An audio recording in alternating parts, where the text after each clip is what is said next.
The movie starts inside a brutal male modeling audition, where dozens of shirtless models are lined up like products waiting to be judged. A loud casting host walks around mocking them while asking ridiculous questions about the modeling industry. According to him, male models basically have two responsibilities in life: look good and walk in a straight line. Then we meet Carl, a struggling model whose career is already fading. Unlike the younger models, he looks stressed.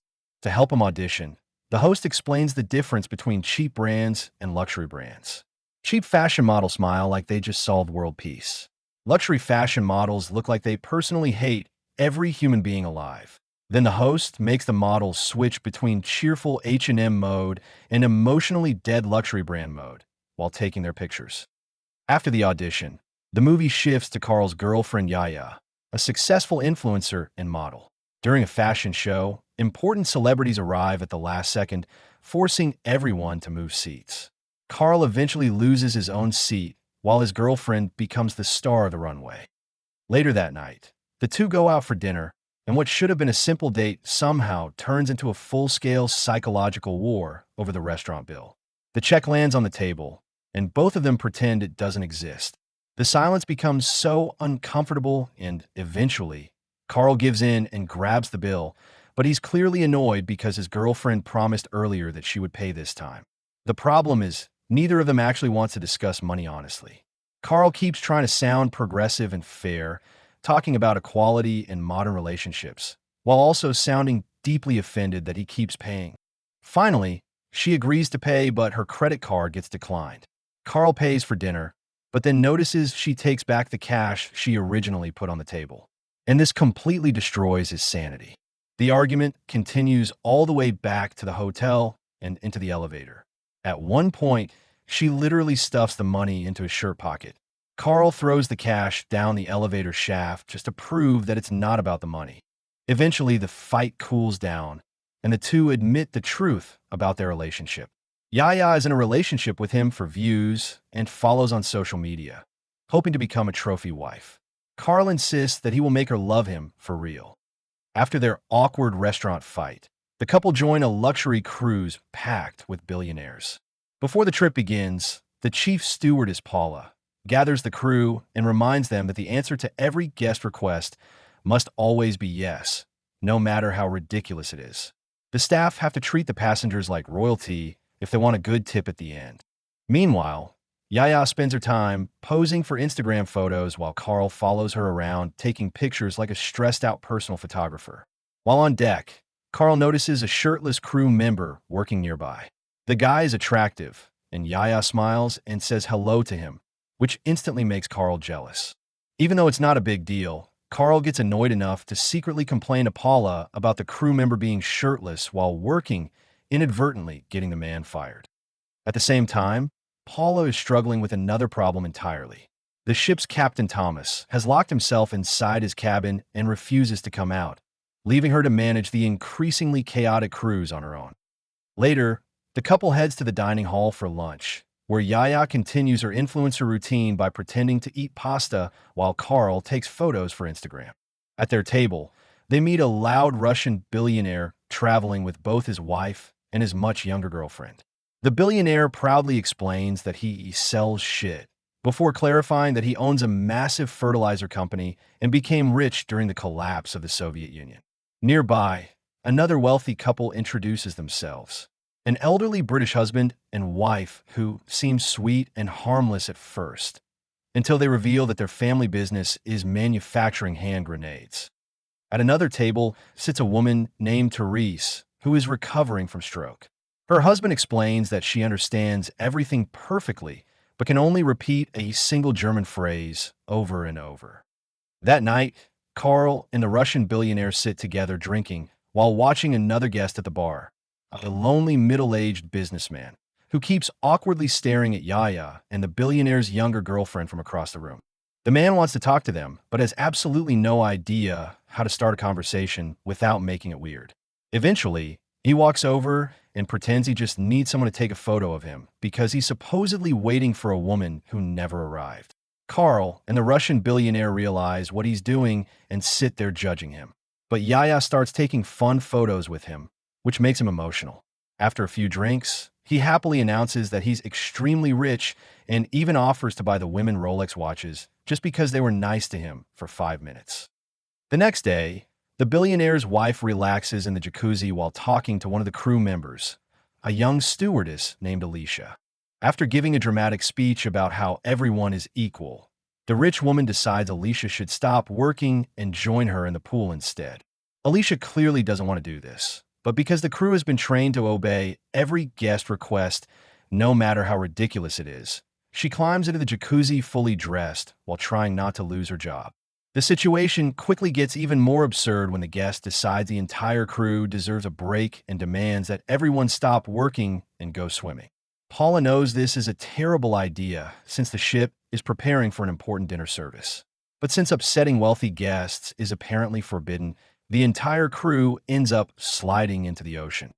Meanwhile, Paula once again tries to get the captain involved, but he finally comes out of his cabin completely drunk and finds the whole situation hilarious. Later that evening, all the guests gather for the captain's dinner while the yacht rocks violently in the middle of the storm. Unfortunately for them, the combination of rough waves and fancy seafood turns dinner into a complete disaster. One guest throws up, which quickly triggers everyone else. Soon the entire dining hall turns into chaos as rich passengers begin vomiting all over the tables, the floor, and each other, while desperately trying to escape back to their rooms. But things somehow get even worse. The storm damages the ship's plumbing system, causing toilets to overflow everywhere. At this point, the luxury yacht transforms into a floating sewage nightmare filled with vomit, diarrhea, and terrified millionaires sliding across the floor. Meanwhile, instead of helping, the captain gets drunk with the Russian billionaire and starts arguing with him over the ship's speakers about capitalism versus communism. By the next morning, the yacht is still recovering from the worst dinner service in human history when a group of pirates approaches the ship and launches an attack. At the same time, the elderly British couple casually walks across the deck. Then a hand grenade lands right beside them. The wife recognizes it as one of the grenades manufactured by their own company. A second later, it explodes and kills them instantly. The pirates continue attacking the yacht, and soon a much larger explosion tears through the ship. A small group of survivors manages to escape and washes up on a deserted island. The group includes Carl, Yaya, the Russian billionaire, the lonely businessman, the ship's stressed-out stewardess Paula, the woman recovering from a stroke, and one of the ship's mechanics named Nelson. The survivors try to organize themselves and search the island for shelter while heavy rain starts pouring down. Unfortunately, none of these rich people have the slightest survival skills, so most of them just wander around arguing while getting increasingly miserable. That night, strange noises from the jungle terrify everyone, and panic spreads through the camp. At one point, somebody wastes an emergency flare trying to call for help, even though there's clearly nobody nearby to see it. So now the group is stranded, soaked, hungry, and already starting to fall apart after less than a single day on the island. The next morning, the group finally catches a lucky break when a lifeboat washes on ashore carrying Abigail, one of the cleaning ladies from the yacht. Unlike the wealthy passengers, Abigail actually knows how to survive. Within minutes, she finds food, brings fresh water, catches an octopus with her bare hands, and starts a fire. By evening, the survivors gather around the fire as Abigail cooks the octopus for dinner. But when she begins setting aside extra food for herself, Paula questions why she gets a larger portion than everyone else. Abigail reminds the group that she is the only person keeping them alive. At that moment, the entire social hierarchy completely flips upside down. All the rich guests who were ordering staff around on the yacht now have to treat the cleaning lady like a leader if they want to eat. One by one, the others reluctantly agree to call her captain so that she will continue feeding them. Later that night, Carl and the ship mechanic secretly sneak into Abigail's bag and steal a few pretzel sticks. Later, the Russian billionaire finds his wife's dead body washed onto the beach. He appears genuinely upset for a moment, but even while mourning her, he still takes her expensive diamond necklace before leaving the body behind.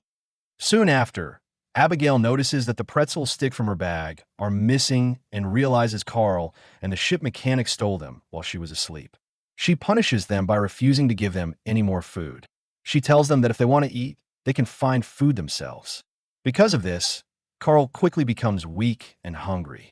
Abigail then offers him a place inside her private lifeboat shelter, away from the others. But it becomes clear that she's not doing this out of kindness alone. Abigail expects Carl to sleep with her and act like her partner in exchange for food, comfort, and protection on the island. Carl agrees because he knows Abigail now has all the power. She controls the food, the shelter, and the group survival, while Carl has no real way to take care of himself. As the days pass, Carl starts spending more and more time with Abigail inside her private lifeboat shelter. In exchange for food and a comfortable place to sleep, he now spends his nights with her, which Yaya is obviously not thrilled about. Their relationship slowly turns into the world's strangest survival love triangle. Meanwhile, the rest of the group heads into the jungle looking for food and eventually discovers a donkey wandering around the island. Since everyone is starving, they decide the donkey is unfortunately about to become dinner. The lonely businessman volunteers to kill it, but things go horribly wrong when he fails to kill the donkey in one hit. After several painful attempts, the donkey finally dies, leaving the lonely businessman completely horrified by what he just did, while the Russian millionaire and the mechanic celebrate. One day, Yaya tells Carl that she wants to go on a hike around the island, and Abigail decides to go with her, while Carl stays behind. Back at the beach, the woman who had a stroke spots a man walking nearby, selling luxury bags and souvenirs. The problem is, because of her condition, she can't explain to him that the survivors are stranded on the island, so the opportunity to get help falls apart in the most frustrating way possible. Meanwhile, Yaya and Abigail continue hiking through the jungle and discover an elevator hidden near the beach.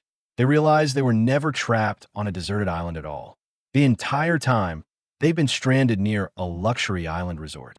Yaya gets excited and starts talking about how everything can finally go back to normal. But for Abigail, this discovery is terrible news. On the island, she was powerful, respected, and completely in control. The moment they return to society, she knows she'll go back to being a cleaning lady, while Yaya returns to her rich influencer lifestyle with Carl. As the two stand there, Abigail picks up a large rock and slowly walks toward Yaya from behind, clearly thinking about killing her before they can leave the island. But just before anything happens, Yaya offers Abigail a job as her personal assistant. The offer breaks Abigail, and she starts crying as the reality of everything hits her. At the same time, Carl realizes something is wrong and runs frantically through the jungle searching for the two women. And that's where the movie ends. Thanks for watching. Don't forget to like and subscribe. And until next time.